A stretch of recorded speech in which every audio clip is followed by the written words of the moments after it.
Hola, buenos días, chicas y chicos, alumnas y alumnos de Fundamentos de Administración. Hoy estamos nuevamente en otra clase de nuestra materia, ya terminando el desarrollo de la materia. Hoy vamos a ver la unidad 9 de nuestro programa, la anteúltima, y que se refiere a teorías modernas y contemporáneas de administración, ¿no?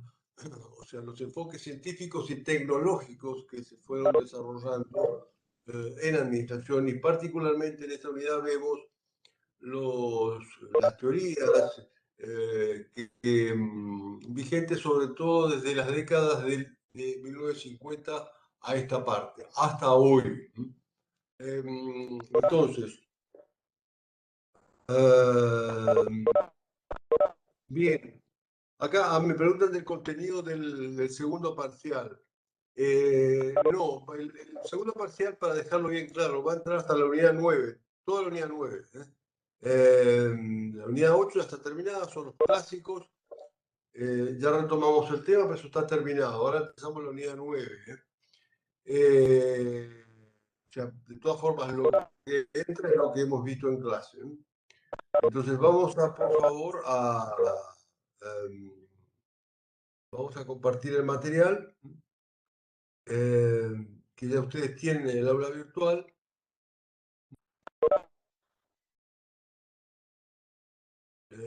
Acá estamos.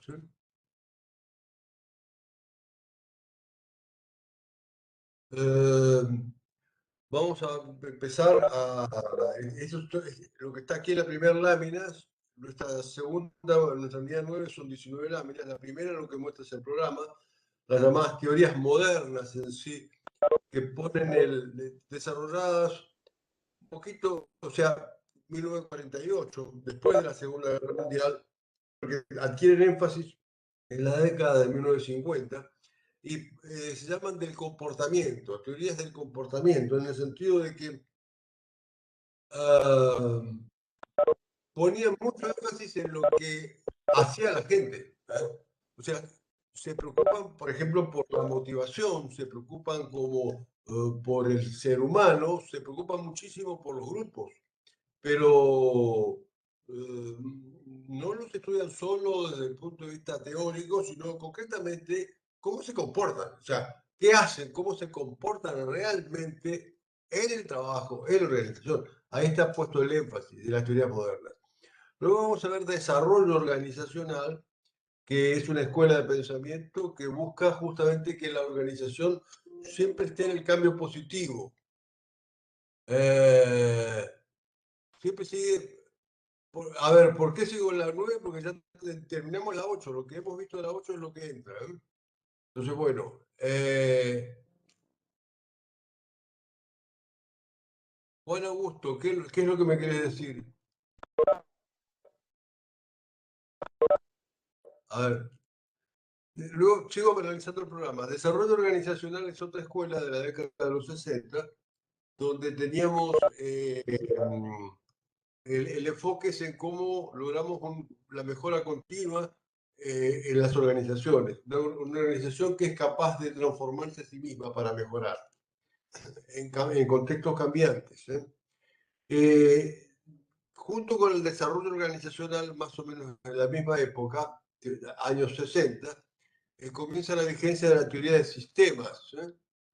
La teoría de sistemas, que justamente ya vimos lo que es un sistema, y aquí lo vamos a retomar con mucho énfasis, pero es una teoría que es aplicable a todas las ciencias, no solo a administración, y acá la vamos a analizar en profundidad con respecto a administración. Y luego vamos a ver lo que se llaman las escuelas neoclásicas.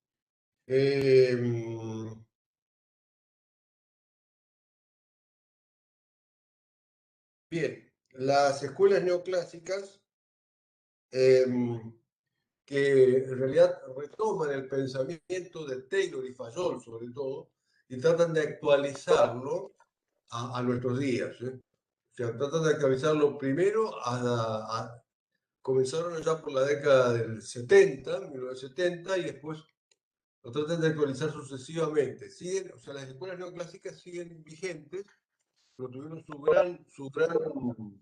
eh, digamos, su gran desarrollo, su gran aplicabilidad, sobre todo a fin del siglo XX, ¿no es cierto?, hasta el año 2000, ¿no? Entonces, vamos es decir, vamos, sigamos con nuestra unidad 9, la segunda lámina, que tratamos de ver aquí la evolución del pensamiento científico en la administración. A esto le llamamos la presencia de escuelas. Escuelas, podemos decir, el sinónimo es teorías, grandes teorías que han tenido impacto mundial o casi mundial y mucho éxito. Y esas escuelas son las que tratan de interpretar la realidad de cada época. Tratan de interpretar la realidad de cada época y cada lugar donde se dio una problemática, buscando la supervivencia de las organizaciones y la rentabilidad.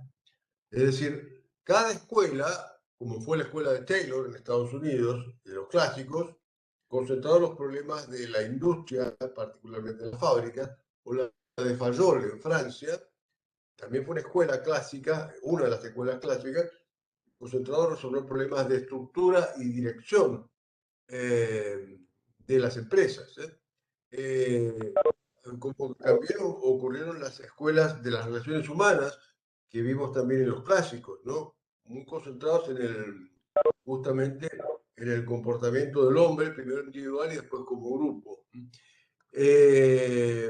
Es decir, todas las escuelas tratan de construir conocimiento para enfrentar problemáticas nuevas que van emergiendo, a veces que nacen, se estudian sobre todo en una región, pero luego se ve que esto puede tener otra utilidad también en otras partes del mundo.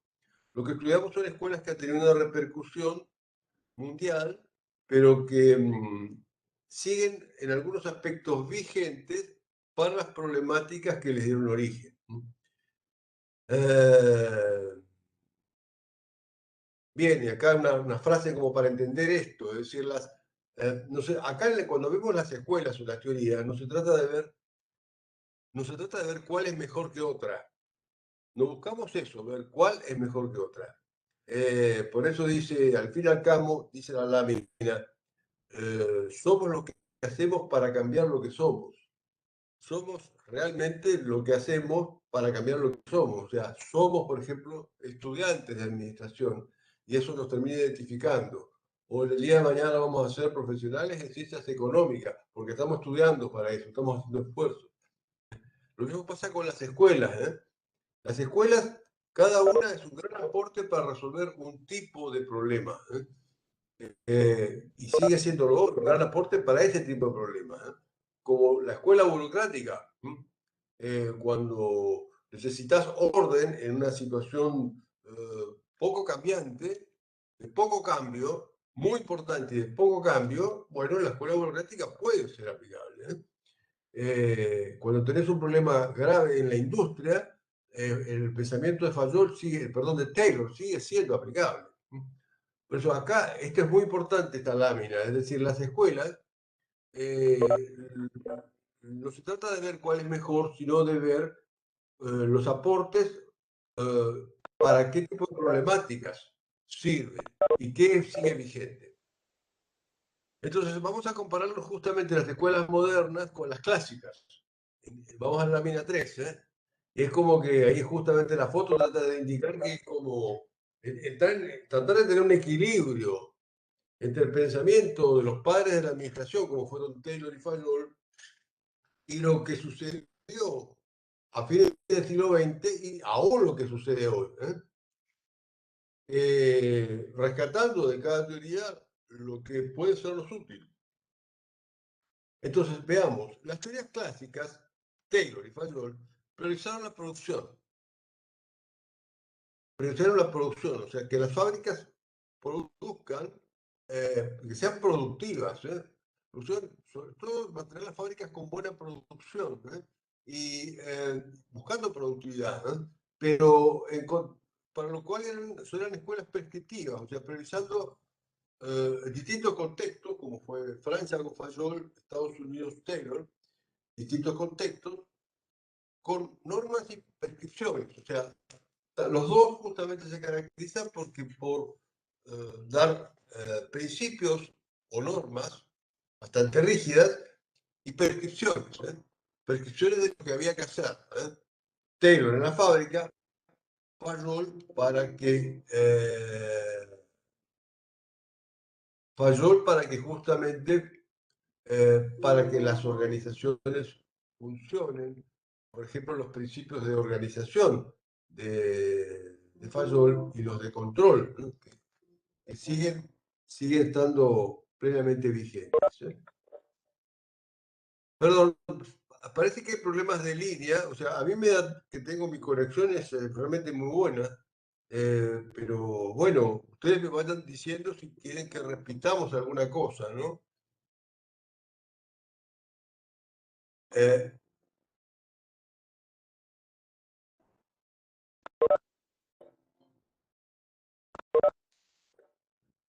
a ver, bueno, ¿quieren que paremos un momento? Y veo que ¿me escuchan bien en este momento? Ok, puede ser, sí. ¿Me escuchan bien? Perfecto. Voy a tratar de mantenerme así a una distancia constante del micrófono, ¿no? Bien.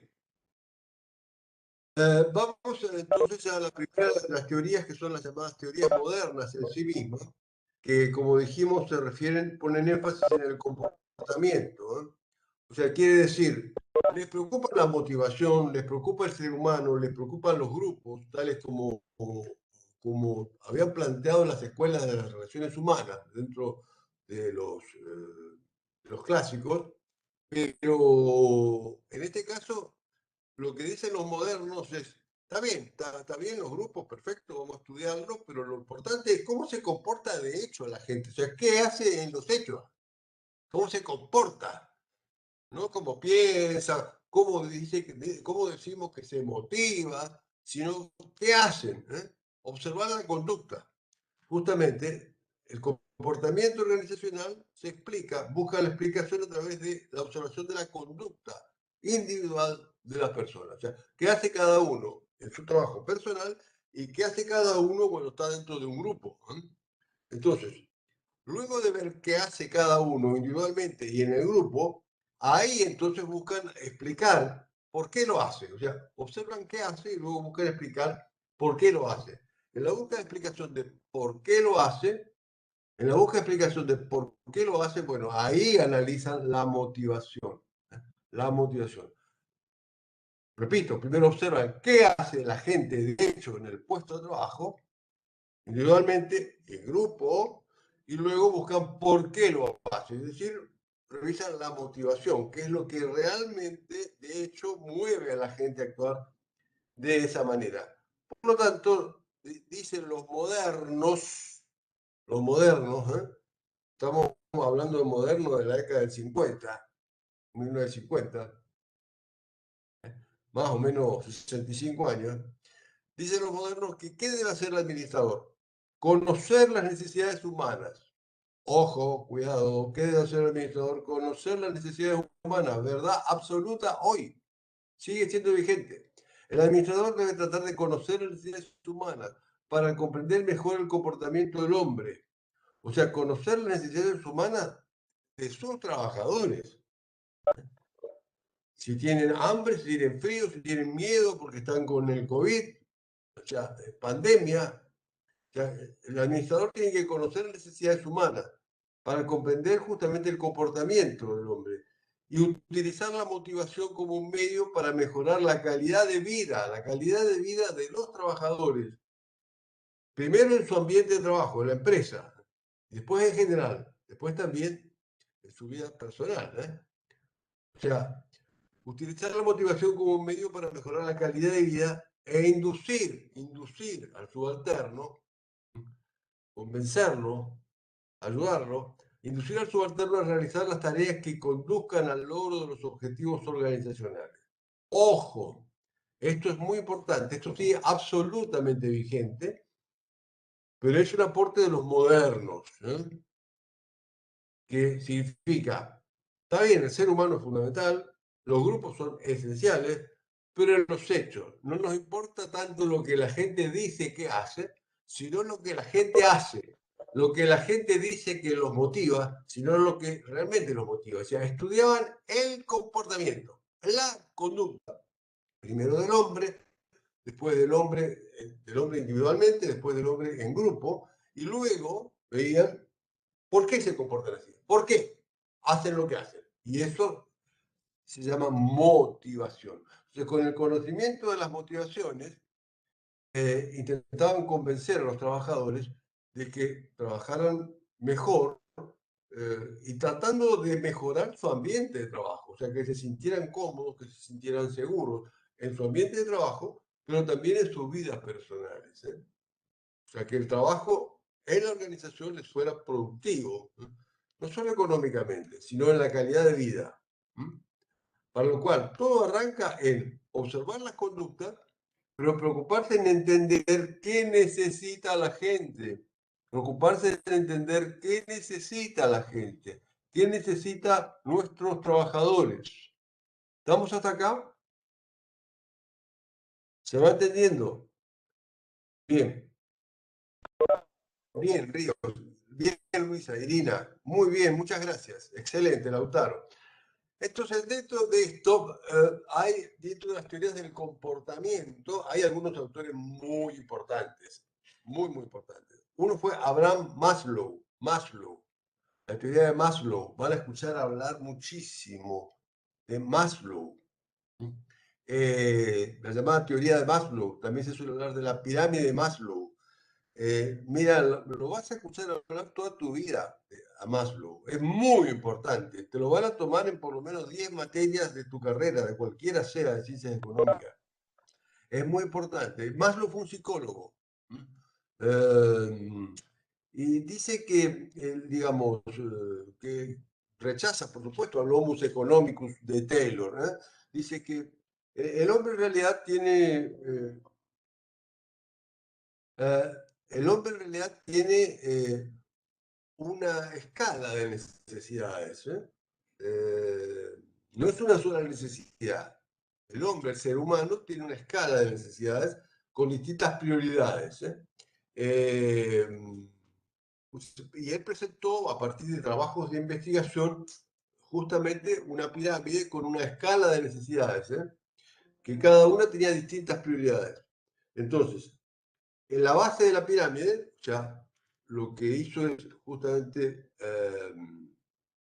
una pirámide, un triángulo. En la base de la pirámide señala las necesidades, a ver, las motivaciones más elementales, sin las cuales no se puede vivir. La base de la pirámide está constituida por las necesidades elementales de cada persona, sin las cuales no puedes vivir. Por ejemplo, respirar. O sea, a ver, si yo no puedo respirar, no puedo trabajar, no puedo pensar, no puedo vivir 5 minutos si no puedo respirar.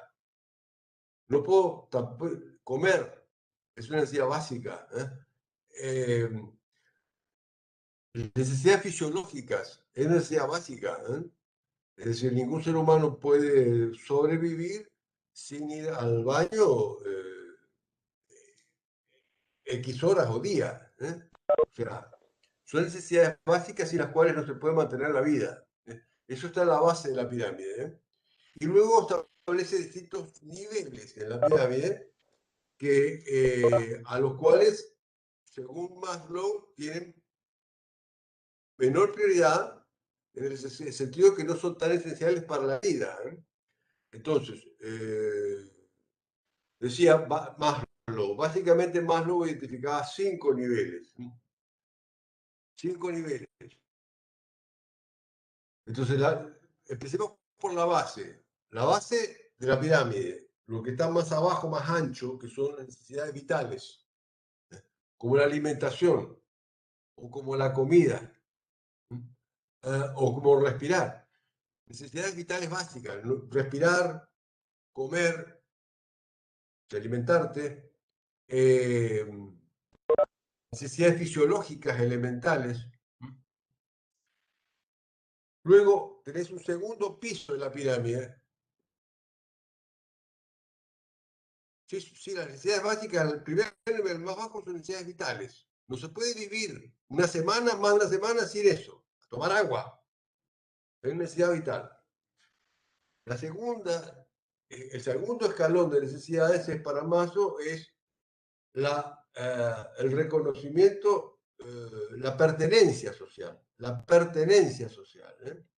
Es decir, identificarse con un grupo determinado. Es decir, somos seres sociales, por lo tanto, realmente es una necesidad fundamental para el ser humano. ¿No?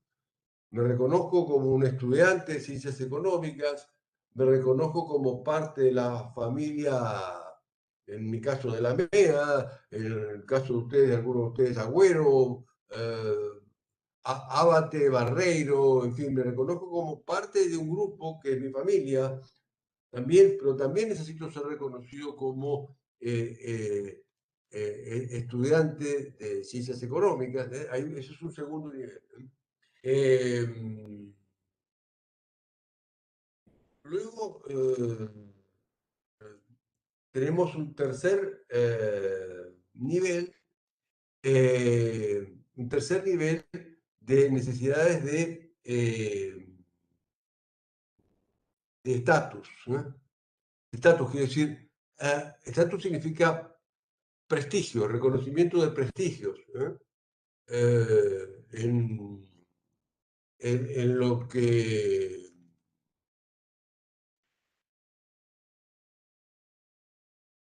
eh, en lo que soy o hago. Es decir, eh, es un tercer nivel que según Maslow es menos prioritario. Es decir, el primero es respirar para poder vivir.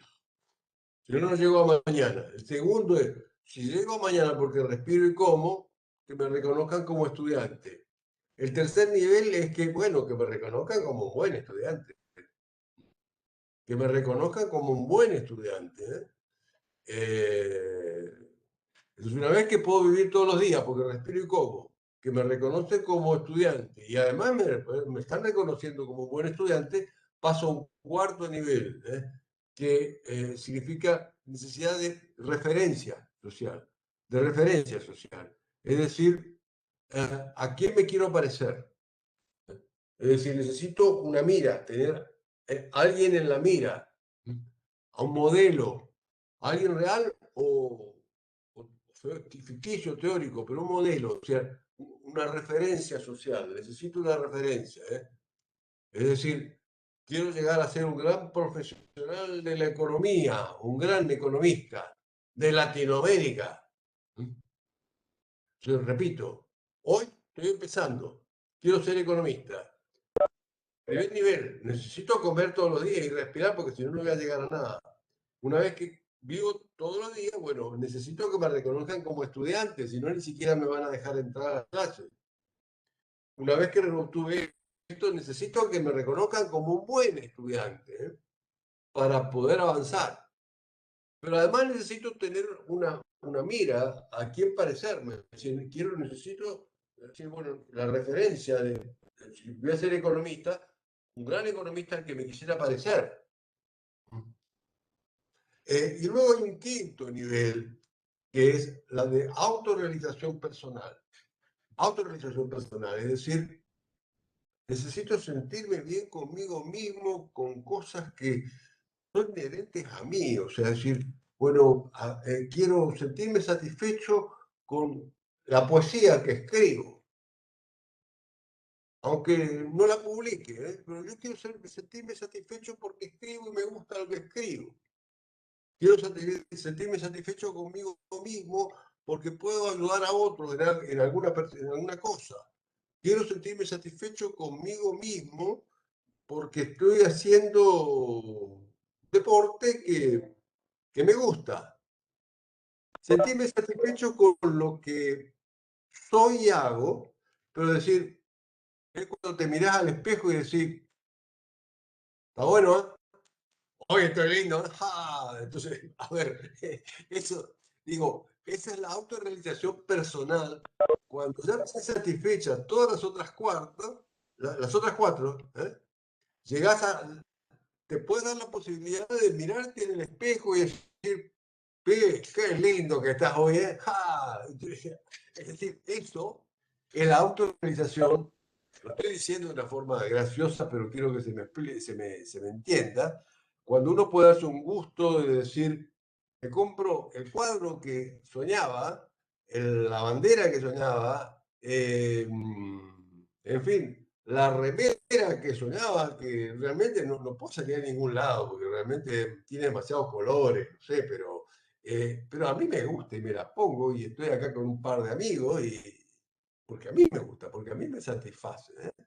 ¿Verdad? Entonces hago cosas por la autorrealización personal o comparto una comida especial hecha por mí y que aprendí a hacerla y me satisface mucho a mí compartirla con mi pareja o con un amigo. Entonces, bueno, eso es autorrealización, es el quinto nivel. O sea, Maslow lo que dice es el hombre tiene 5 niveles de necesidades, ¿eh? Pero no son todas de la misma prioridad. La, primero, las prioritarias absolutamente son la base de la pirámide. Necesidades vitales. Si no comes, si no respirás, chao, listo, ¿qué va a hacer? El resto no existe. La segunda es eh, la pertenencia social. Excelente, son necesidades fisiológicas, por supuesto, como respirar, cómo comer, cómo ir al baño. Entonces, esto es la base. La segunda es el reconocimiento social, la pertenencia a un grupo, porque en realidad son necesidades casi tan fuertes como comer. No las sentimos porque estamos en grupo, porque vivimos en grupo. Por eso uno a veces dice, ¡ah, la gente, ya estoy cansado! Pero necesitamos el grupo. Está muy probado científicamente. Somos seres sociales, ya necesitamos que nos reconozcan. Tercero, el prestigio, cierto prestigio. Si me reconocen como estudiante, pero quiero que me reconozcan como buen estudiante. Cuarto, necesito, cuando es que me reconocen como un buen estudiante, tener la referencia, alguien a que apuntar, una referencia que puede ser un autor de un libro, un gran economista, Keynes. Ah, me quiero parecer a lo que fue Keynes, ¿viste? Falleció hace rato, pero me quiero parecer a él. Como el tipo con la seriedad que se comportaba, la valentía que tuvo para enfrentarse a todo el pensamiento vigente, para exponer una teoría nueva, tuvo que sufrir muchos cachetazos para poder, para que lo escucharan, como fue Keynes o como fue eh, realmente, en realidad todos los grandes científicos, ¿no? Einstein, totalmente, o sea, concretamente uno puede decir, tiene una referencia, es el cuarto nivel. Y el quinto nivel es la autorrealización personal, es decir, cuando ya tengo todo esto, digo, satisfecho, a eso es lo que dice Maslow. Recién cuando tengo los 4 niveles satisfechos, entonces digo, ahora me empiezo a dar el gusto mío, personal, ¿viste? Decir, bueno, mirá, eh, me puse la crema a afeitar que me gusta, no sé, lo que me realiza a mí porque me gusta a mí, porque me siento yo mejor. Maslow decía, hay una escala, y hay que motivar al hombre empezando desde las necesidades básicas para arriba. Primero por lo básico y elemental y después ir subiendo la pirámide. El hombre se ve motivado por las necesidades superiores, por ejemplo, la autorrealización personal, recién cuando tiene satisfecho todo lo anterior. O sea, a ver, está claro, un hombre que no puede respirar no puede aspirar a la autosatisfacción personal, difícilmente, ¿no? Pero más no decía hay que seguir estrictamente esa escala. ¿Se va entendiendo? Esto tiene razonabilidad en el sentido de, vos no podés decir, no podés motivar a un operario, por ejemplo, un operario en el campo, rural, que vos sabés que no comió hace 2 días, Vos no lo podés motivar a decir, no, ustedes tienen que meterles porque ustedes realmente van a poder aprender matemáticas, ¿sabes cómo? Hagan su trabajo en la tierra, sigan con la cosecha que les vamos a enseñar las fórmulas de álgebra, ¿sabes cómo les van a salir, no? Pobre tipo lo que necesita comer. No sé si me explico, hasta que no coma, se vista, lo básico no puede ni siquiera ser motivado por esas necesidades superiores. Eso es lo que plantea Maslow. De hecho, hoy está demostrado que no es tan así. Hoy está demostrado que no es tan así. Está bien, el ser humano tiene unas escalas de necesidades, pero no siguen exactamente el orden de Maslow. No siempre siguen el orden de Maslow. A veces el ser humano resigna una necesidad básica elemental como comer, prefiere no comer un par de días, pero obtener el prestigio que busca. Obtener el prestigio que busca en la carrera que quiere conformar. Como me muero de hambre 2 o 3 días porque estoy tan metido en los estudios, porque me quiere sacar sobresaliente en esta materia. En la administración me voy a sacar 10, que tanto. Entonces, con lo cual me meto tanto, estudio tanto, que hasta me olvido de comer. Estoy resignando una necesidad vital para llegar a una necesidad del tercer nivel, de estatus. ¿Eh? ¿Me explico?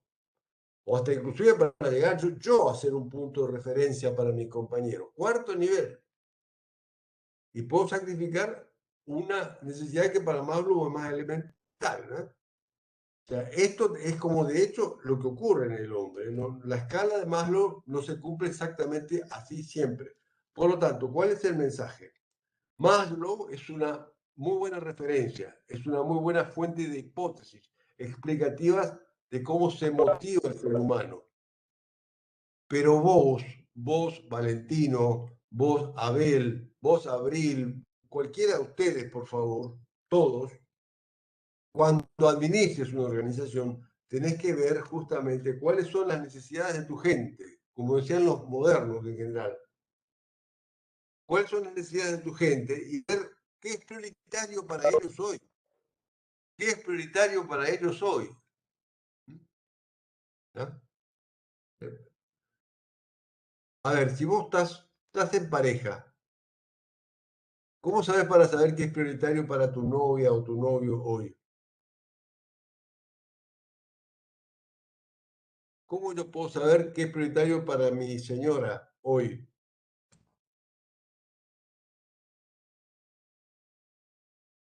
¿Qué harían ustedes?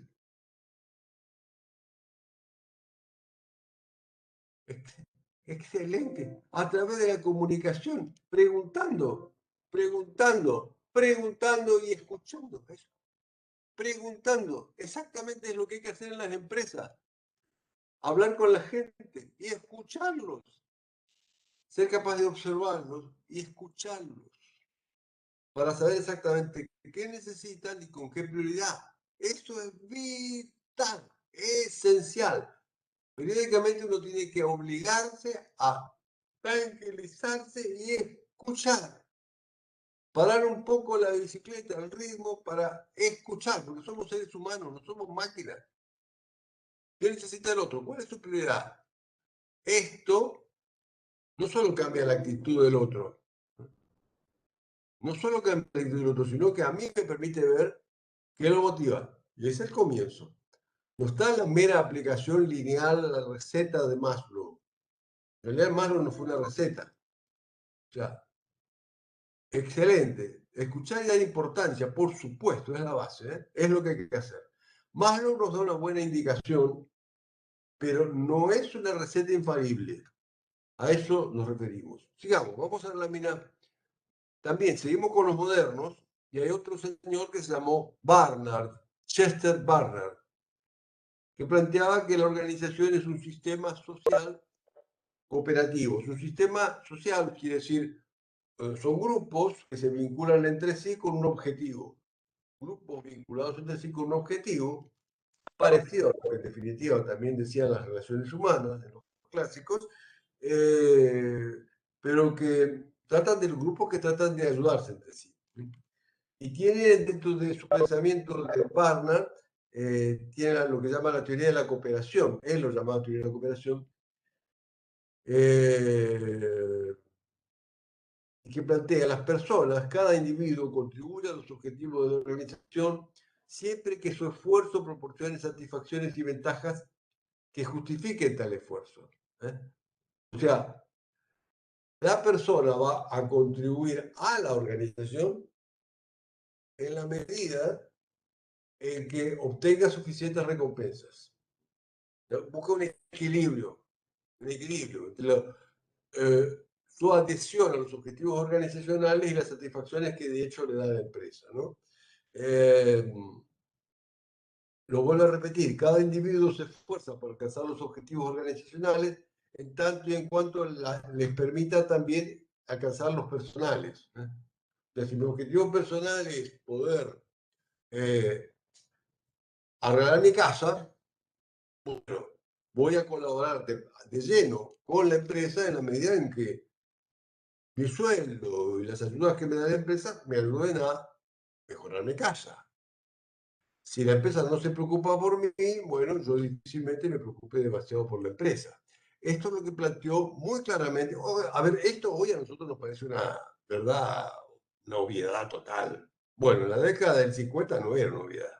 No era tan obvio, no era tan así. Si vos eras empleado de una empresa, era para obedecer y punto. Obedecer, oíste. Así de simple. Entonces, la cuestión es, Barnard dice, no, ahí hay una necesidad de cooperación donde tiene que buscarse un equilibrio de objetivos. Parte del pensamiento de los modernos. O sea, es más, lo que decía es, el individuo busca ese equilibrio, pero para defender mejor sus intereses conforma grupos. Conforma grupos dentro de la empresa y grupos fuera de la empresa como son los sindicatos. Eso es justamente parte del pensamiento de Barnard, esa teoría de la cooperación que busca un equilibrio de intereses. Eso van a poner más en claro lo que antes no estaba tan claro, ¿no? Acá, por eso, hay cosas que son dentro de los modelos pequeños aportes.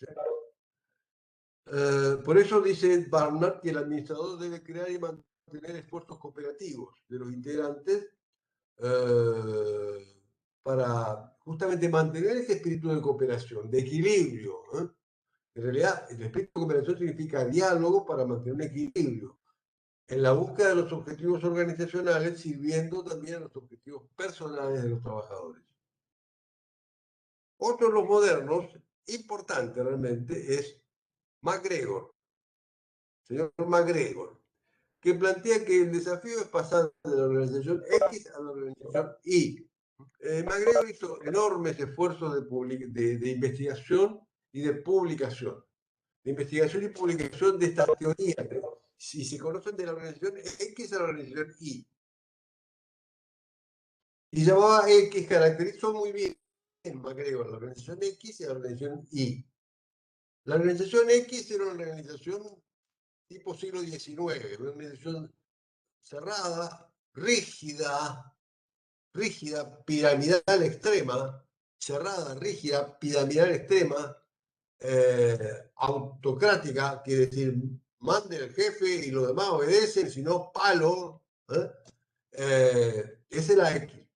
Y la Y es una sociedad, la organización Y es una organización abierta, que recibe influencias, dispuesta a escuchar. La X no está dispuesta a escuchar, para nada. La Y está dispuesta a escuchar, recibe influencias. Está dinámica, está dispuesta a cambiar y valora el cambio.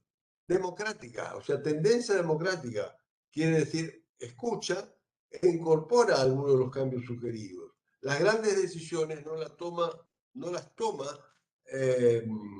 de forma autocrática, dictatorial, sino que busca tomarla logrando cierto consenso.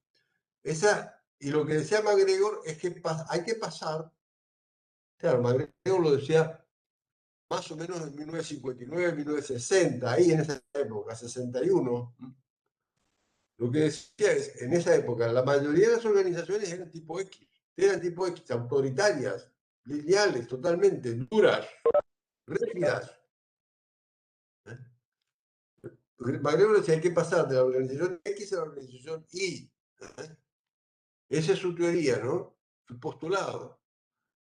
Por eso leamos rápidamente, repasemos. La organización X se limita a hacer que las personas trabajen de ciertos moldes previamente planeados. Es decir, si a vos te contrataron para levantar bolsas de cemento, lo que tenés que hacer es levantar bolsas de cemento.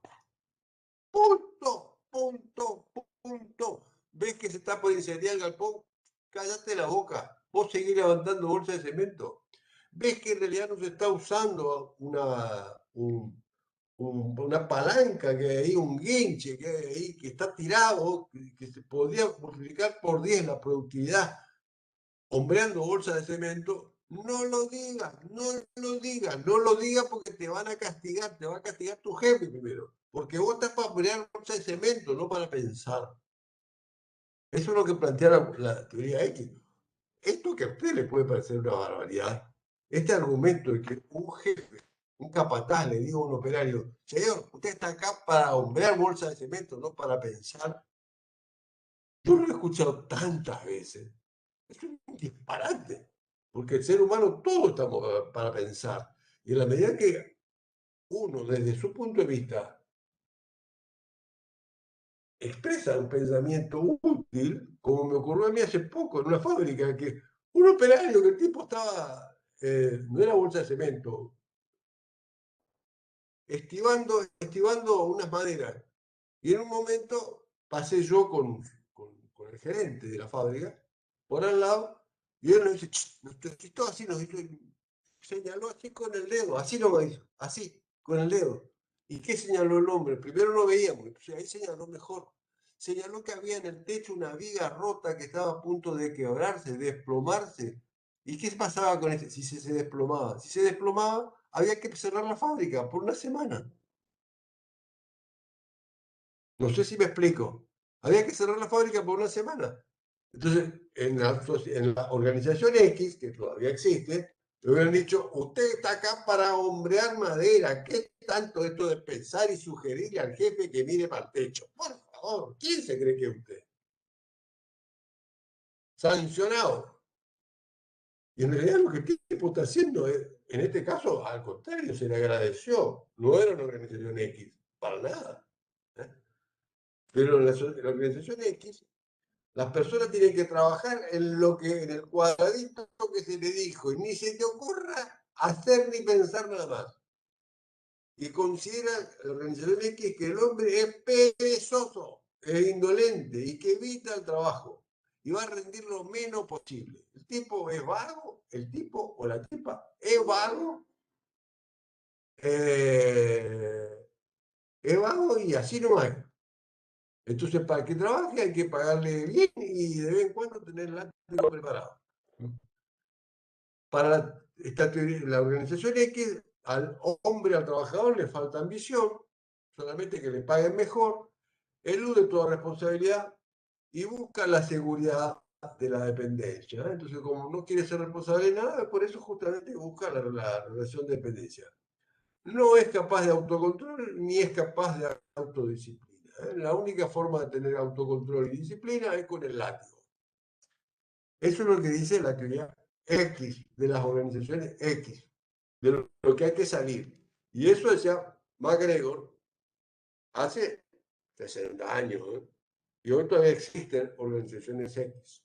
No son la mayoría, por suerte, pero bueno, que los hay, las hay. Y está la organización Y, que es el modelo que plantea MacGregor, que es una organización de estilo abierto. Es decir, reconoce que tiene influencias del entorno y que busca influir en el entorno. Pero en el entorno también están los sindicatos. Y también abierto hacia los trabajadores, hacia escucharlos. Dinámica, quiere decir, está dispuesta al cambio y hasta busca algunos cambios. Democrática, o sea que busca consenso. Permite crear oportunidades. Busca liberar el potencial humano. Busca liberar el potencial humano. Se da cuenta que cada trabajador tiene su función, pero que es un ser humano con enormes capacidades que van más allá de su función. Y lo que concibe es que el ser humano, el promedio, necesita trabajar. Y no solo para ganar un sueldo, necesita trabajar, que en principio hay trabajos que le gustan, otros tal vez no, pero hay trabajos que le gustan y que el trabajo tiene otro rol que no es solo para comer. ¿No? Que el ser humano promedio es autocontrolable, o sea, puede autocontrolarse. Desde cuándo voy al sanitario, cuándo no, o puedo autocontrolarme en cómo hacer mejor mi trabajo. Y que el ser humano promedio está satisfecho cuando ve que hizo un buen trabajo. Cuando uno hace una buena nota, decir, la verdad que qué linda que salió, muy buena redacción, fíjate esta presentación, una hermosura. A ver, es la autosatisfacción por un buen trabajo realizado. Eso es parte del ser humano promedio y esto lo reconoce la organización I. Esta organización I sí reconoce un ser humano que tiene autocontrol, que busca la autorrealización y que puede sentirse satisfecho con un buen trabajo, que puede tener creatividad, que la podemos desarrollar.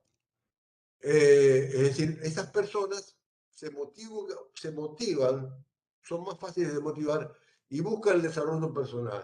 Son capaces de asumir responsabilidades. Bueno, la teoría ahí lo que dice, el ser humano en promedio es así. El ser humano promedio busca mejorar. Y lo que tenemos que hacer es, si nos encontramos con una organización X, es cambiarla hacia la Y. ¿eh?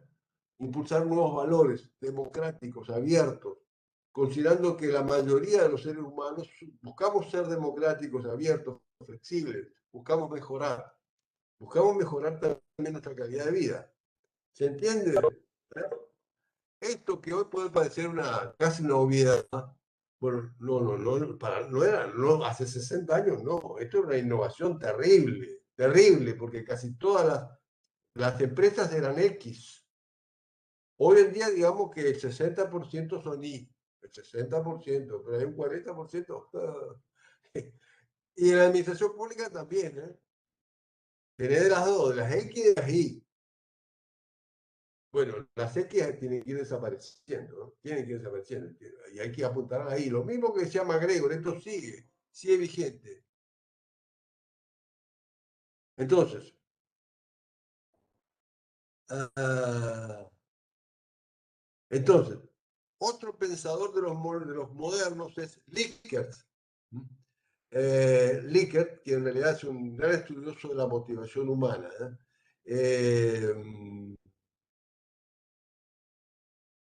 Entonces, digamos, el Likert se interesó sobre todo por qué motiva al hombre y que esas motivaciones inclusive pueden hasta llegar a precisar de tanto. Eso que motiva al hombre se lo puede precisar y hasta se lo puede medir. Y propone 4 sistemas administrativos para 4 tipos de organización. Entonces, siempre la motivación humana, lo que plantea Likert es que hay variables como son, primero, la motivación se produce en el proceso decisorio, es decir, hay que considerarla cuando tomamos las decisiones. Para que haya motivación, como ustedes lo dijeron, tiene que haber comunicación. También para que haya motivación, para que pueda haber buena comunicación, tiene que haber relaciones interpersonales. Y para que haya motivación, hay que manejar su sistema de recompensas, más premios que castigos. Es decir, hay 4 variables fundamentales en la motivación del ser humano. Considerar la motivación. ¿Cuándo vamos a tomar ya nuestras decisiones? Desde que analizamos el problema y definimos el objetivo, ver, bueno, cómo opera la motivación de nuestra gente. Luego, necesitamos buena comunicación, necesitamos buenas relaciones interpersonales y sobre todo necesitamos un buen sistema de recompensas. Recompensas aquellos valores que queremos premiar. Y por eso, esto eran las 4 variables para 4 tipos de organización o perfiles, donde podemos tener organizaciones de tipo autoritarias coercitivas, como es una X, como veíamos antes la X, bueno, en este caso autoritario coercitivo, una X extrema. Es decir, acá se hace lo que yo digo, y si no lo haces, picana eléctrica. O te hago fajar, te hago pegar con unos matones que tengo a sueldo. Bueno, autoritario coercitivo, perdón, hay organizaciones así. Digamos, hay organizaciones que son así, o sea, no solo son autoritarios. En cuanto te salís medio milímetro, ¡pa! Y con violencia, violencia física. No, no, no, el ejército, algunos sí, algunos sí. R interpersonal significa relaciones interpersonales, lo que tenemos acá, relaciones humanas, vínculos humanos, eso es relaciones, R interpers, vínculos humanos, relaciones interpersonales. Decimos, hay cuatro perfiles de organización. La autoritaria coercitiva, o sea, violenta, con violencia física o violencia psicológica. Es decir, física es te castigo, psicológica es, no sé lo que yo digo, ¡ja! Te pongo el rótulo de infeliz, fracasado, cartelito, te sentás en tu escritorio y dices, escritorio del fracasado. Arroje aquí su basura en el cesto del escritorio del fracasado. A ver, existe. Eso es parte del autoritario coercitivo. El autoritario benevolente, bueno, no te trata de castigar, que no se note tanto. Más que pegarte físico, psicológicamente, trato de presionarte. Es decir, acá se hace lo que yo digo y no hay otra alternativa. ¿Es esto o nada más? Eh, eh, explico, es decir, no hay violencia, pero sí hay presión. Hay un estilo consultivo. Hay un estilo consultivo de organización que es, bueno, antes de tomar decisión, escucho. En el estilo consultivo escuchamos, pero el líder toma la decisión. Escucha, pero toma la decisión. Y el participativo quiere decir que la organización busca que las decisiones fundamentales no solo escuchar, sino que también varios sean los que se comprometan. O sea, se toman decisiones en conjunto. Las más importantes se toman entre varios de los miembros de la organización. Son cuatro estilos de organización. Y en los cuatro, en cualquiera de los cuatro, en realidad, para motivar tenemos que tener en cuenta los cuatro elementos, las cuatro variables. Pero claro, en el autoritario coercitivo la comunicación es mala, las relaciones interpersonales son pésimas. Y el mecanismo de recompensa prácticamente no existe. Entonces, pero bueno, es un esquema que plantea Likert, que permite sobre todo diagnosticar la organización y cómo podemos mejorarla después para buscar buena motivación de la gente. Vamos a otra de las escuelas, de las teorías, es la llamada teoría de la decisión, de Herbert Simon o Heriberto Simón. Heriberto Simón sería en español, o Herbert Simon en inglés. Simon en realidad era un economista famosísimo, premio Nobel de Economía, creo que fue de 1978 o 79, premio Nobel de Economía. En realidad Simon hizo aportes enormes, enormes, tanto en economía como en administración, y él lo que planteó es la teoría de la decisión, la teoría de la decisión, que ¿te acuerdas cuando vimos el proceso decisorio? Que primero hay que reconocer el problema, después plantear claramente los objetivos, después evaluar alternativas. Ese proceso decisorio, que es fundamental, sobre todo cuando tenemos que decidir bajo presión y en momentos críticos, ese proceso decisorio lo planteó Simon. Y realmente fue toda una revolución. Entonces, gracias, en 1978, sí, el premio Nobel de Economía del mundo, ¿no? El premio Nobel, ¿no? O sea, de alcance mundial en su prestigio, ¿no? Y él plantea, Simon, que las organizaciones son un sistema de decisiones, ¿no? O sea, no, Simon pone el énfasis, no en la gente, no es un sistema de personas, ni un sistema de grupos. Puede serlo, pero además es un sistema de decisiones. Para que una organización funcione, tienen que haber decisiones aisladas, pero interrelacionadas, que apuntan a un objetivo, ¿eh? Él analiza a la organización como una red, un sistema de decisiones que apuntan a un objetivo. Muy válido su enfoque, muy válido.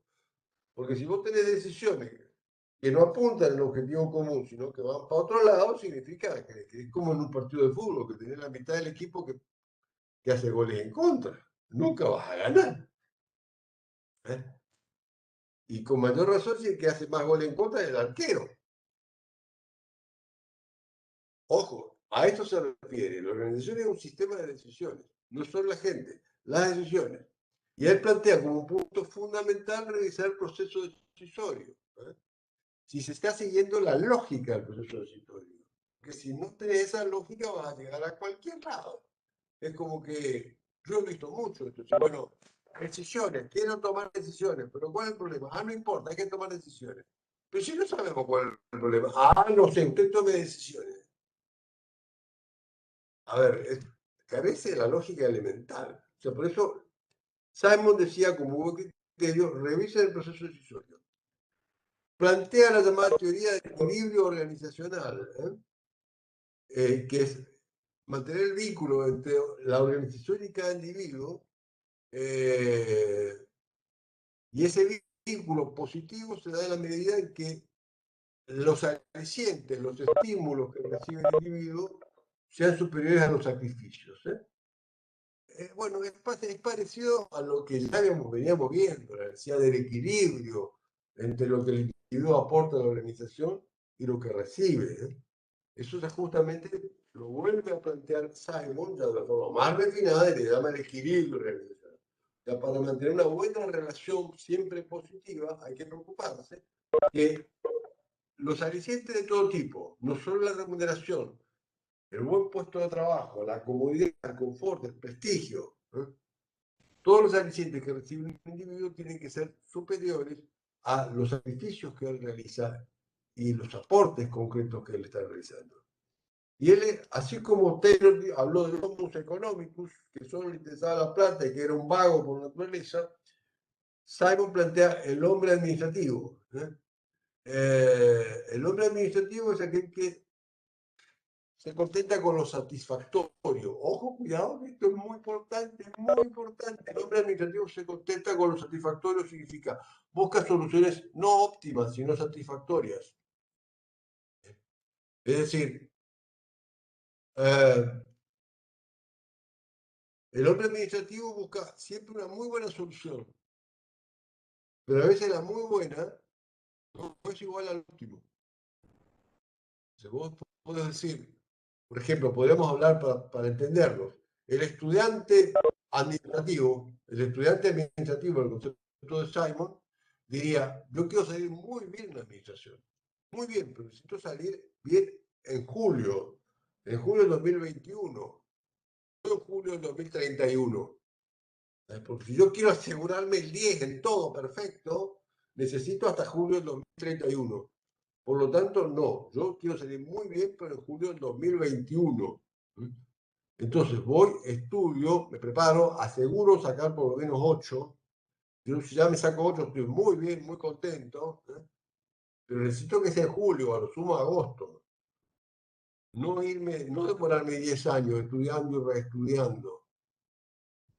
El concepto, es decir, antes de Simon se consideraba, no importa, siempre hay que ir al óptimo, el óptimo, el óptimo, no importa morir en el camino, hay que ir al óptimo.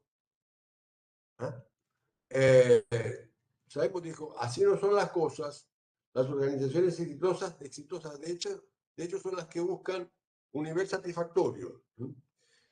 ¿Se va entendiendo? Entonces, por eso pone énfasis y repite el concepto de decisión, donde el proceso de decisión se basa en un análisis y selección de alternativas. De alternativas para elegir la mejor. Ya, esto lo vimos cuando tuvimos la unidad 3. Plantea justamente a partir del hombre administrativo, dice, buscamos una racionalidad limitada. Racionalidad, el concepto de racionalidad limitada. A ver, racionalidad limitada significa, en la organización hay que tomar decisiones con el tiempo y los recursos que tenés, con el tiempo y la información que tenés. Vos tenés que decir, bueno, yo necesito presentarme en la mesa de agosto. Sí o sí, me tengo que presentar. Necesito presentarme. Porque el esfuerzo de mis padres, por cómo me vine preparando, porque si no esto me va a costar un serio disgusto con mi hermano mayor. Necesito, entonces, presentarme en agosto. Por lo tanto, esto de racionalidad limitada significa que tengo que prepararme todo lo que pueda, buscar toda la información, buscar todos los libros, todos los recursos, pero tengo que estar bastante bien para agosto. El concepto de racionalidad limitada significa decisiones con los recursos que tengo, con la información que tengo, pero antes que sea demasiado tarde. Limitada significa limitar el tiempo, porque el tiempo es escaso. Por lo tanto, las decisiones hay que tomarlas oportunamente. A eso se refiere racionalidad limitada. Las decisiones tienen que ser oportunas, aunque no tengas toda la información. ¿Se entiende? La racionalidad limitada no quiere decir que los gerentes se vuelven locos. El tipo de golpe, en vez de ser racional, razonable, se volvió tarado. Entonces, no, eso no es racionalidad limitada. Racionalidad limitada significa oportuna, decisiones oportunas, aunque la información sea escasa, aunque los recursos sean escasos, porque el buen administrador, el hombre administrativo, busca soluciones buenas, satisfactorias, aunque no lleguemos al óptimo. Entonces, lo que decía Simon es brillantemente, me opinión, que el decidor quiere decir el gerente, el que toma las decisiones, debe elegir una alternativa entre otras. Eso es decidir, elegir. Y si elige los medios apropiados, va a alcanzar el fin que busca. Y ahí se considera que la decisión es racional. La decisión es racional si está bien apuntada al objetivo. No buscar lo que planteaba Simon en definitiva, y a eso lo llamaba racionalidad limitada y hombre administrativo, es buscar buenas decisiones satisfactorias, aunque no lleguemos al óptimo, y tomar las decisiones a tiempo, aunque no tengamos toda la información. Porque si no, por buscar el óptimo de información, simplemente nos perdemos las oportunidades de mercado, ¿no? Y nos quedamos afuera. Bien, ¿estamos? Sigamos entonces con la Escuela del Desarrollo Organizacional. Otra escuela, muy importante, nacida en 1962. Ya estamos, y acá nos metimos, ojo, a ver, la tenía un párrafo, fíjense, esta tiene la decisión de Simon, él la plantea así, entre la década del 50 y el 60, antes de su gran expansión, de su gran renombre como economista. El desarrollo de él como administrador fue antes, en la década de los 60 en particular. En los 70, el despegue como economista. Y seguimos con los 60. En los años 60 surge la teoría, otra teoría, llamada del desarrollo organizacional, que es tan importante que en el programa está puesto por separado, que surge desde estos filósofos particularmente, y que lo que busca el desarrollo organizacional, acá está abreviado, DO significa desarrollo organizacional, lo que busca es que la organización pueda mejorar continuamente, mejorar frente a un contexto difícil y cambiante. Y allá el desafío era que la tecnología cambiaba mucho, que las sociedades cambiaban, el contexto cambiaba, la tecnología cambiaba y que necesitábamos que las organizaciones fueran capaces de cambiar, a veces para adaptarse y a veces para anticiparse. Eh, es decir, las sociedades, las organizaciones tenían que ser capaces de enfrentarse a los cambios. Entonces, para lo cual tienen que ser capaces de modificar estilos de vida, de trabajo. Por eso hablamos de modificaciones culturales, de modificaciones estructurales, de modificación de los niveles de mando, buscar estructuras más flexibles. O sea, el desarrollo organizacional pone el énfasis en la necesidad de cambio, que se basaba en el esfuerzo, esto es importantísimo, el desarrollo organizacional, ojo, ¿en qué se basaba el desarrollo organizacional? Es un punto muy importante. El, el desarrollo organizacional se basaba en el esfuerzo educacional, esfuerzo educacional intenso para cambiar las actitudes de la gente, los valores, el comportamiento, ¿eh? Es decir, la base del desarrollo organizacional era la capacitación continua continua e intensa, capacitación de toda la pirámide. Pero sobre todo, ojo, cuidado, sirena, pregunta, examen. ¿En qué se basaba el desarrollo organizacional? En la capacitación continua e intensa, sobre todo de los gerentes, de los que tienen que manejar gente, desde un capataz, desde un jefe operativo hasta el presidente. Capacitación constante para poder entender los cambios y para poder adaptarse a los cambios y a veces anticiparse. Esta es la base del desarrollo organizacional. Y este es el gran aporte, la necesidad de que las organizaciones sean capaces de cambiar, sean capaces de adaptarse, pero también inclusive ir más allá de la adaptación. Eso requiere de capacitación. Hoy en día, más allá del desarrollo organizacional, vamos a ver que esto es fundamental, la capacitación, permanente, no se acaba con la universidad, empieza con la universidad. Pero también hace falta otras cositas que vamos a ir viendo.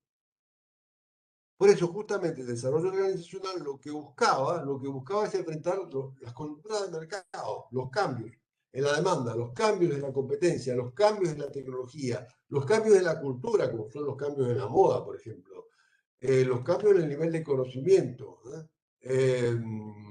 la competencia del ambiente, sí, no solo de otros seres humanos, del COVID, la pucha, mirá si está compitiendo, competencia del COVID como otras plagas y pestes. A esto estamos enfrentados hoy en la organización y el desarrollo organizacional hizo un planteo realmente revolucionario en 1960, hace casi 60 años, planteando la necesidad de organizaciones dispuestas a cambiar, para lo cual el requisito fundamental es capacitación continua, permanente, intensa sobre todos los gerentes. Debe fomentarse el liderazgo en la organización para el desarrollo organizacional. Fomentar el liderazgo y la autoridad basada en el conocimiento. O sea, sobre todo la autoridad respaldada por conocimiento. No porque simplemente está en la jerarquía o porque es el que tiene el garrote más largo, menos que menos. Eso era típico de la organización X, no del desarrollo organizacional, ¿no? Que se basa en la capacitación constante, la capacidad, la aptitud para la adaptación al cambio, inclusive la anticipación. Bien, por eso el desarrollo organizacional propone cambios basados en esa capacitación constante, cambios en los métodos de trabajo, mejora permanente en los métodos de trabajo, cambio en los productos, repensar los productos para una mejor satisfacción del consumidor, repensar los productos porque la gente cambia, las necesidades cambian. Hoy no podemos usar los mismos zapatos que usábamos en 1950, ni la misma remera, ni la misma comida. Por lo tanto, hay que repensar los productos. Como de hecho, las empresas exitosas es porque se repensaron en esto, los métodos de trabajo y los productos. el cambio organizacional plantea mejoras en los métodos de trabajo, los productos, en la organización en sí misma, estructuras más flexibles. En el ambiente de trabajo, mejorar el contexto, el ambiente tiene que ser más cómodo, más seguro, cómodo, confortable, para que la gente se desempeñe mejor. Eh, eh, También plantea el desarrollo organizacional propuestas de cambio en el comportamiento. Para el desarrollo de... planteaba el desarrollo organizacional hace 60 años. Es fundamental trabajar en equipo, como en el fútbol, en equipo. Grupos humanos que se coordinan para un objetivo. O sea, hay toda la organización con sus áreas, pero también hay equipos, como en el fútbol. Por ejemplo, Boca Juniors es un club, una gran organización, así como otras, pero tiene distintos equipos. Y para enfrentar a un rival en un campeonato, el equipo que va a jugar este sábado no es el mismo que va a jugar el viernes que viene. Cada equipo es ad hoc, es para un desafío. O sea, se fomenta el desarrollo de equipos. Eso es fundamental y es hoy y es una propuesta de desarrollo organizacional. Proponía reuniones de confrontación, o sea, reuniones donde intercambiemos ideas, que sabemos que pensamos diferente. Excelente, vamos, nos juntamos a confrontar ideas. Y de esa oposición surge una mejor interpretación de los problemas y mejora la relación humana si se conducen bien. Siempre falta un moderador de esas reuniones. Típicamente es un consultor externo, alguien que no está dentro de la empresa. Y bueno, el desarrollo organizacional es una teoría que surge básicamente desde la psicología social. O sea, son sociólogos y psicólogos aplicados a la administración. Por lo tanto, también usan instrumentos, por ejemplo, del tipo de test, para ver el grado de satisfacción en el trabajo o la motivación de la gente, o disminuir la ansiedad. En fin, desarrollo organizacional, una escuela que realmente hizo aportes significativos para flexibilizar a las organizaciones, darles training, darles posibilidad de enfrentar contextos cada vez más difíciles.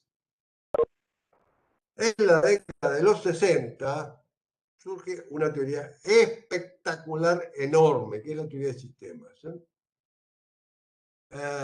Nace de la mano en 1968, de fines de los 60, 1968. O sea, la gran vigencia es en los 70. Teoría de sistemas. Ante todo tenemos que saber qué es un sistema. ¿Qué es un sistema? Un sistema es un conjunto de elementos interrelacionados, vinculados entre sí en función de un objetivo. Sistema, conjunto de elementos interrelacionados, vinculados entre sí en función de un objetivo. Yo, por ejemplo, acá tengo un montón de binomios. Un montón de binomios. ¿Qué es esto? Es un montón de binomios. ¿Cómo lo podemos llamar más? Amuchamiento de binomios. Revoltijo de binomios. Eso es un amuchamiento, punto. No es un sistema. Acá que tengo un, es un tablero para el manejo de la computadora, pero es un tablero que tiene un conjunto de letras y números relacionados entre sí. O sea, si no sabemos para qué es, porque, por ejemplo, estuviera escrito en chino, supongamos que esto estuviera escrito en chino, bueno, lo que está claro, si está escrito en chino, es que eso es una estructura. Conjunto de elementos están relacionados, pero no sabemos para qué. Si vemos este en concreto, ponemos bien, lo vemos de nuevo, vemos entonces que es un teclado en español, teclado en español para el manejo de la computadora en la Argentina. Entonces ahí tenemos un conjunto de elementos interrelacionados, que son las teclas, para satisfacer un objetivo que es el manejo de la computadora, en este caso para poder dar clase. Ahí tenemos un sistema. El sistema es un conjunto de elementos interrelacionados para cumplir un objetivo. La teoría del sistema dice que todo en la realidad, todo en la naturaleza es un sistema. todo en la naturaleza es un sistema. Eso es lo que plantea la teoría de sistemas. Acá dice, en el segundo párrafo dice, en la naturaleza todo es un sistema. Y sería explicable a través de sistemas o subsistemas. Ya, a ver, lo que dice la teoría de sistemas. El universo es un sistema que está integrado por subsistemas enormes. Por ejemplo, cada galaxia es un subsistema. Hay miles de galaxias en el universo.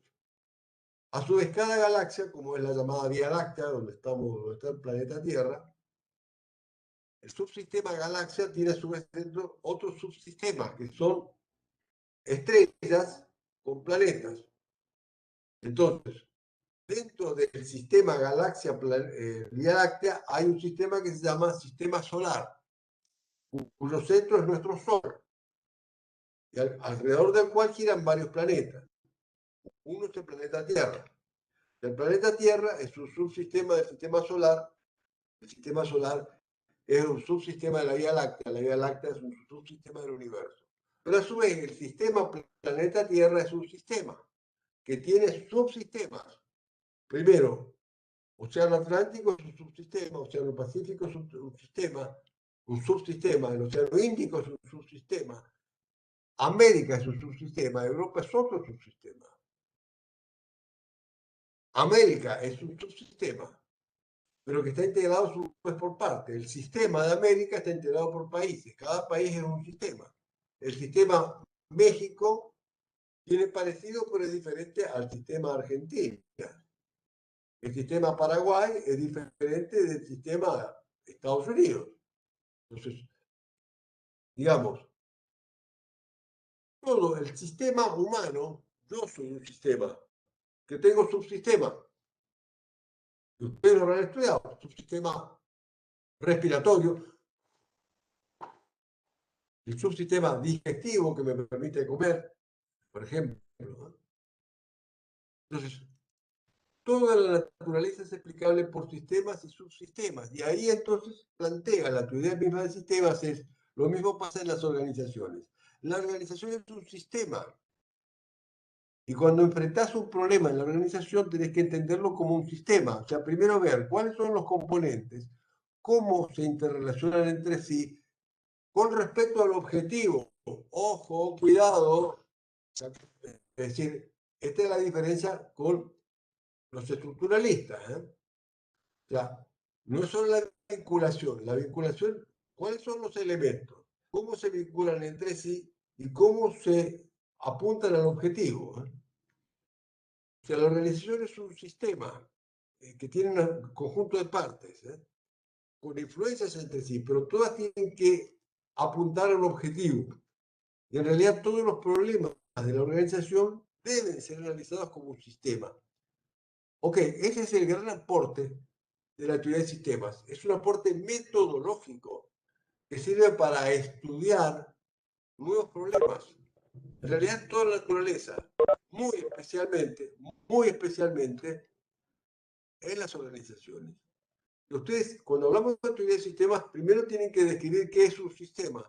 Y segundo, tienen que saber decir que toda la naturaleza son sistemas y subsistemas, que la organización es un sistema y que es un método de trabajo, es un método de trabajo para estudiar y entender los problemas en la organización. Porque hay que analizarlos como si fuera un sistema.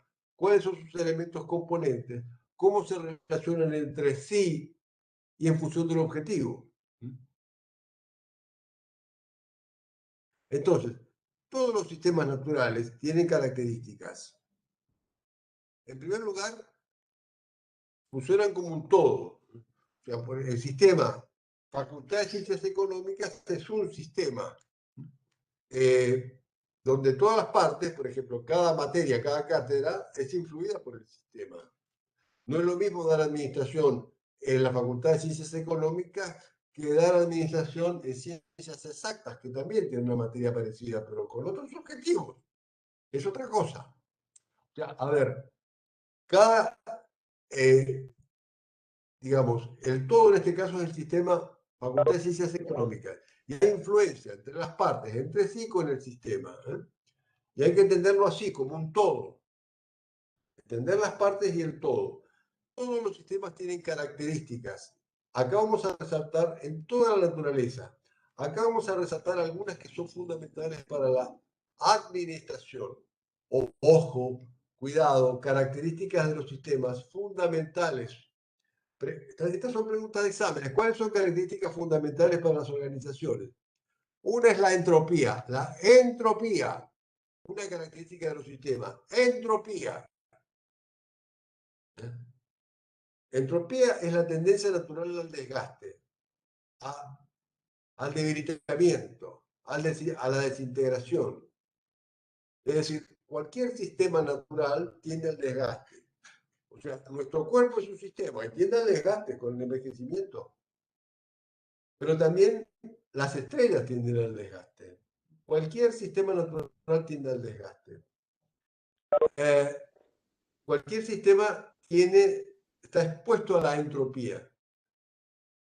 La única excepción pueden ser las organizaciones bien administradas.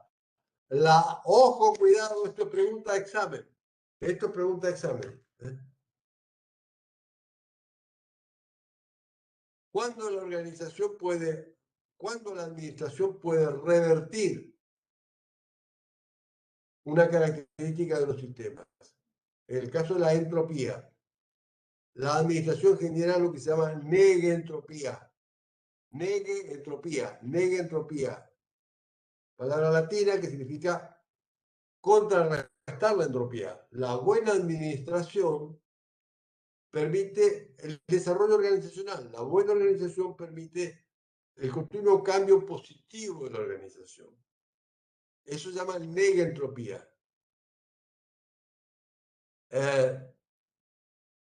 Entonces, tenemos que saber qué es entropía y tenemos que saber qué es negentropía, característica que es aportada por la administración y que es fundamental. Otra característica de los sistemas es la información. En todos los sistemas hay información. En las organizaciones es fundamental. Mejor uso de información mejora la negentropía. Hoy es un día un tema esencial, la información. Sin buena información no hay buenas decisiones. Por eso, segunda característica de los sistemas es que en todos los sistemas hay información. Circula información. En algunos es más importante que en otros. En la organización es esencial, es vital. Mejor uso de la información, mayor negentropía. O sea, se supera el desgaste. Ojo, gracias a la administración, hoy en día tenemos muchas organizaciones que tienen más de 400 años de historia. Porque la administración como ciencia nace hace 200 años, pero como arte, como actividad, tiene más de 3000.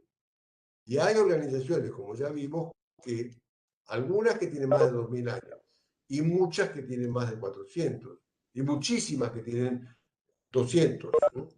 Pero para llegar a 200 años tenés que tener administración, negentropía. Otra característica es la homeostasis. Homeostasis es la necesidad de equilibrios dinámicos. ¿No?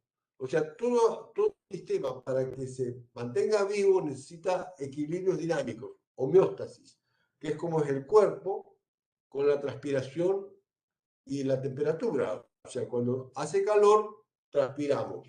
¿Para qué? El organismo transpira para bajar la temperatura. Si de golpe se desata una tormenta y viene el frío, la homeostasis significa, dejamos de transpirar, se cierran los poros de la piel para conservar el calor, separan todos los pelitos para conservar una capa de aire cerca de la piel y preservar la temperatura. ¿Eso cómo se llama? Homeostasis. Homeostasis. Es un equilibrio natural. Es un equilibrio natural, la homeostasis. La organización necesita homeostasis y se basa en la información. O sea, captar las señales de peligro de modo que pueda adaptarse rápidamente. Lo importante es esto que dice acá. Por favor, perdón, 5 minutos más. Voy a extender la clase 5 minutos, nada más que eso. Por favor, pero estamos terminando, quiero redondear un par de temas.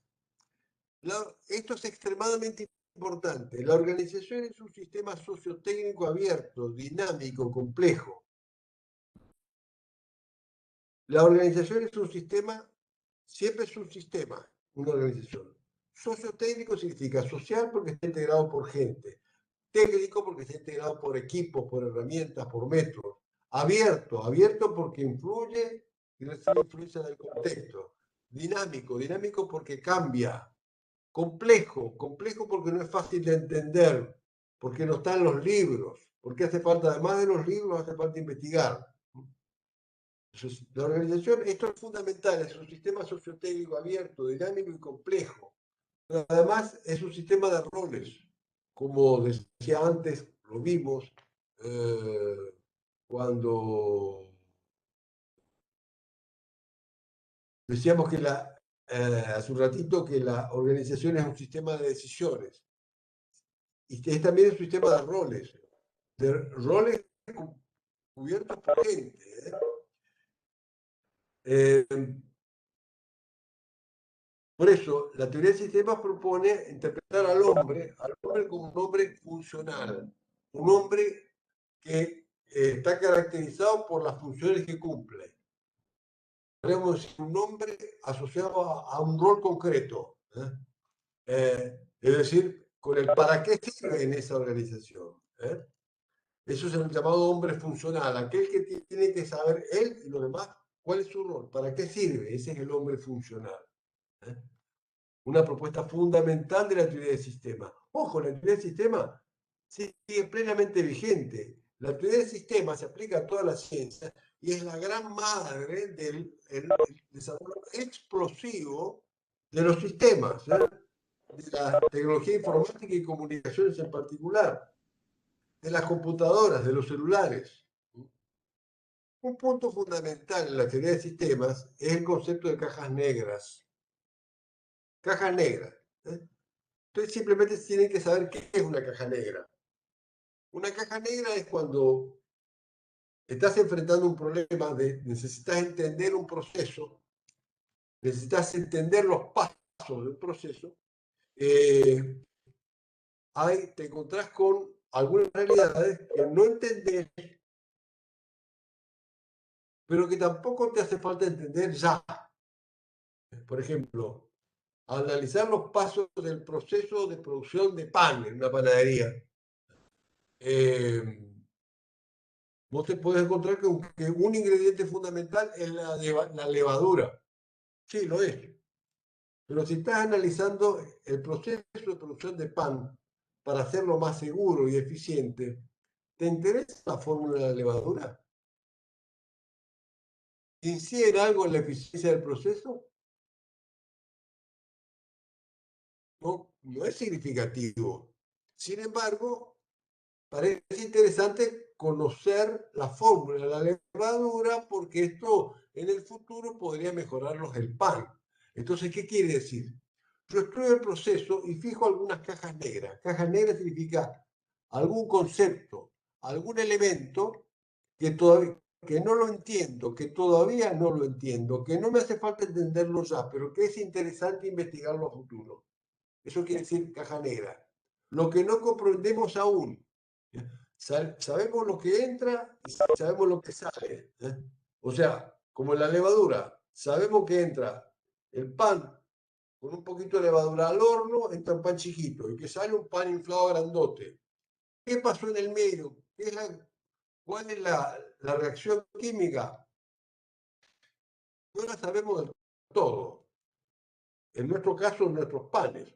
Eso podemos decir es una caja negra. Es lo que no comprendemos del todo, tampoco necesitamos comprenderlo del todo ya, pero es interesante que en algún momento lo investiguemos. O sea, esto es fundamental porque en el manejo de las empresas es muy frecuente que vas a estudiar un proceso y que no necesitas entender todo. Y si quieres entender todo, simplemente nunca vas a llegar a tiempo. Entonces fijas cajas negras. ¿Y cómo se llaman las cajas negras en el mundo empresario? Pregunta ahora, charlando entre ustedes, ¿cómo llamamos a las cajas negras en el mundo empresario? Aquellos conceptos que no entendemos hoy, pero que tampoco necesitamos entender hoy, pero sin embargo nos damos cuenta que puede ser importante investigarlos a futuro. ¿Cómo se llaman esos conceptos? Hoy en el mundo empresario se llaman cajas negras. Cajas negras. Así es. O sea, tenemos que saber de qué estamos hablando, nomás, porque cuando el día de mañana te habla un empresario, chicos, muchachos, chicas y muchachos, o sea, a ver, estas son nuestras cajas negras, tenés que saber de qué está hablando. Un concepto que él no entiende del todo, que hasta ahora no le hizo falta entender del todo, pero que es interesante investigar. Es que, como por ahí, abriendo una caja negra te encontrás con un tesoro, y la otra vez, abriendo una caja negra te encontrás con algo bastante feo. Bueno, es, pero esto ustedes tienen que saber por ahora qué es una caja negra. En definitiva, la teoría de sistemas es un método de investigación y de trabajo. Un método de investigación y de trabajo. El gran aporte facilita dos cosas. Ojo, teoría de sistemas facilita dos cosas. La producción de conocimiento y la comunicación interdisciplinaria. Ojo, producción de conocimiento por su método y la comunicación interdisciplinaria. Teoría de sistemas es un método de trabajo y de comprensión de la realidad, de análisis de la realidad, sabiendo que toda la realidad es como este tubo que tiene Gómez, toda la realidad es un sistema, un conjunto de elementos interrelacionados en función de un objetivo, todo, las organizaciones en particular. Es un método de trabajo y de producción de conocimiento a partir de la comprensión, es un método de comprensión de la teoría del sistema. Pero también la teoría de sistemas tiene otro aporte, facilita mucho, y esto ustedes tienen que saberlo. La teoría de sistemas tiene otro aporte que es que facilita mucho el diálogo, la comprensión, el diálogo, la comunicación interdisciplinaria, la formación de equipos interdisciplinarios. Porque cuando tenés que enfrentar un problema común, por ejemplo, un contador tiene que juntarse con un licenciado en economía, con un ingeniero químico y con un psiquiatra y con un abogado, todos juntos. Lenguajes totalmente diferentes. Para empezar a entenderte tenés que analizar el problema como un sistema. Lo que tenemos enfrente es un sistema. Bueno, ¿cuáles son las partes?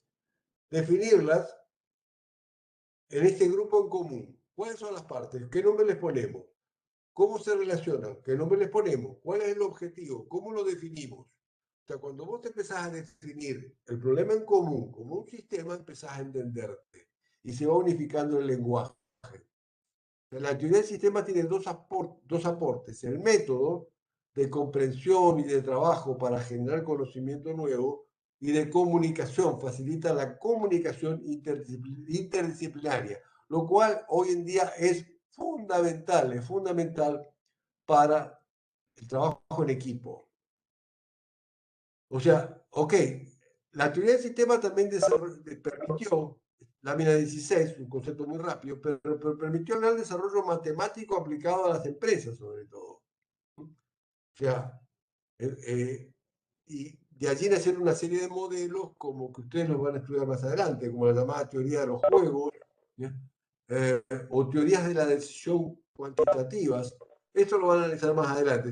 Por ahora tienen que saber que la teoría de sistemas permitió un gran desarrollo matemático aplicado a administración. Y vamos a otra escuela, estamos terminando, la llamada teoría de la contingencia. A ver, la teoría de la contingencia lo que dice es, no hay una sola teoría. La teoría de la contingencia surge, acá dice desde 1960, en realidad tomó mucho énfasis 20 años después, desde los 80. Pero la teoría de la contingencia dice, no hay una sola teoría válida. Son todas válidas para distintos problemas. Taylor sigue siendo válido para una fábrica. En fin, Maslow sigue siendo válido para entender la motivación de la gente en algunas organizaciones. Lo que plantea la teoría de la contingencia no hay una sola teoría válida, sino que cada una puede ser válida en función de la circunstancia, del problema y la circunstancia. O sea, Lo que tiene que saber el administrador es conocer todas las teorías y las herramientas que le plantea y saber cuál aplicar según el problema que enfrenta y el contexto. Eso es, por eso habla de contingencia, porque es contingente qué herramienta vas a aplicar, qué interpretación, según el problema que estás viviendo y el contexto que lo caracteriza. Y eso es lo que ustedes tienen que entender. Por eso, el postulado básico es no hay una sola teoría aplicable, son todas, pero se aplican por separado según el problema que se enfrente y el contexto que lo caracteriza. Vamos a los neoclásicos, y estamos realmente terminando. Como ya dijimos al principio de esta clase, los neoclásicos tratan de rescatar el principio, los postulados de Taylor y de Fayol, sobre todo de Taylor y de Fayol. También de las escuelas de las relaciones humanas, ¿no? A ver, alguien pregunta, ¿qué son las TICs? No, perdón. Yo lo daba por... las TIC significa Tecnología de la Informática y Comunicaciones. TIC, Tecnología de Informática y Comunicaciones. La TIC es la base para la existencia de Internet. Informática más comunicaciones. Eso quiere decir TIC. Informática, tecnología de informática más comunicaciones. Informática más comunicaciones. Tecnología de informática y comunicaciones. Las TIC no hubieran surgido nunca si no hubiera existido la teoría de sistemas. Surgieron las TIC porque existe la teoría de sistemas. Bueno, los clásicos lo que hacen es rescatar el pensamiento de Taylor, Fayol, pero también de la escuela de las relaciones humanas y tratan de adaptarlo, de aplicarlo a hoy. A ver, los neoclásicos son muy prácticos, se llaman heurísticos, heurístico quiere decir práctico. O sea, tratan de tomar las herramientas que sirven. Por ejemplo, lo que buscan es mejorar la productividad de las organizaciones hoy. Entonces, ponen especial énfasis en el proceso administrativo. Los pensadores neoclásicos, como son varios de los actores vigentes de administración, como Kuntz, por ejemplo, Kuntz es claramente un neoclásico, pero yo diría en la Argentina también, diría que Álvarez es neoclásico, Héctor Álvarez, o sea, tiene mucho respeto por los clásicos, pone mucho énfasis en el proceso administrativo, que para que haya efectividad y eficiencia hace falta aplicar el proceso administrativo. En ese sentido, yo mismo diría que soy neoclásico. Es fundamental el proceso administrativo, pero los neoclásicos tratan de adaptar esto, ¿no? Y tratan de adaptarlo con herramientas concretas. Y esas herramientas son, bueno, por los neoclásicos se desarrolló, se perfeccionaron lo que hoy conocemos como manuales de misiones, manuales de funciones, manuales de procedimientos, lo que conocemos como cursogramas, lo que conocemos como diagramas, PERT, Gantt, o sea, los desarrollos, las herramientas más concretas de presupuesto, por ejemplo, los detalles de las herramientas fueron aportes de los neoclásicos. Ese perfeccionamiento permanente de las herramientas son aportes de los neoclásicos. O sea, el gran aporte de los neoclásicos es perfeccionar herramientas, como son, cómo graficar mejor, cómo hacer mejor el organigrama, que se pueda entender mejor, cómo graficar mejor los procedimientos con cursogramas, cómo presentar mejor los manuales de procedimientos, omisiones y funciones, ahora usando recursos informáticos. Todos esos son aportes de los clásicos. De los clásicos, los neoclásicos lo que hacen es buscar nuevas herramientas para aplicar con la máxima productividad los postulados que ya habían visto Taylor, Fayol y relaciones humanas.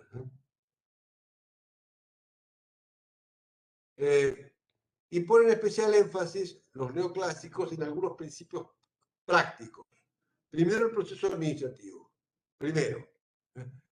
Pero ponen énfasis en algunos conceptos y que siguen siendo muy importantes en la administración. O sea, primero que nada, para que pueda haber buena administración tiene que haber objetivos claros y concretos. Y tiene que estar por escrito. En la administración no podemos manejar una empresa por el más o menómetro. Mirá, sí, queremos vender productos más o menos buenos. y que tengamos una calidad más o menos estable y ser más o menos rentable.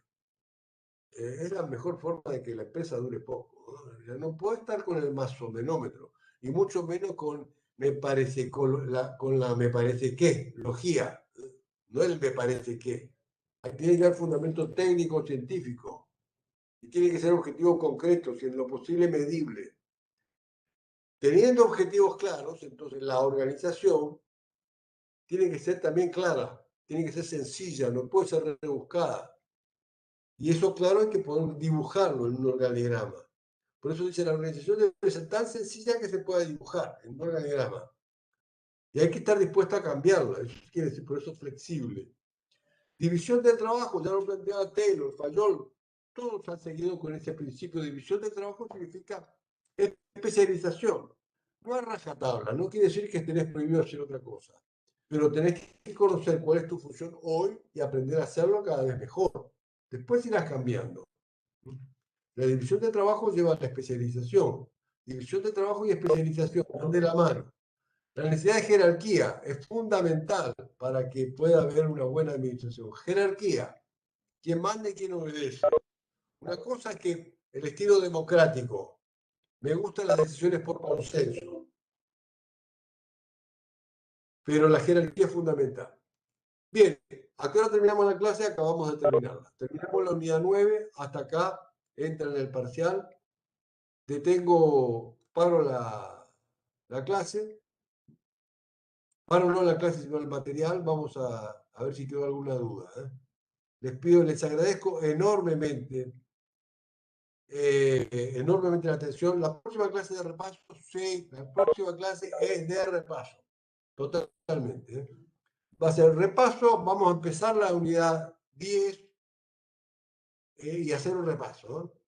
Pero representar un repaso, ¿no? Así que vamos a seguir exactamente el cronograma, porque la próxima clase estamos listos. Empezar la unidad 10 y empezar el repaso. Y después tener otra clase de lleno de repaso. Próxima clase, mitad y mitad, repaso y unidad 10.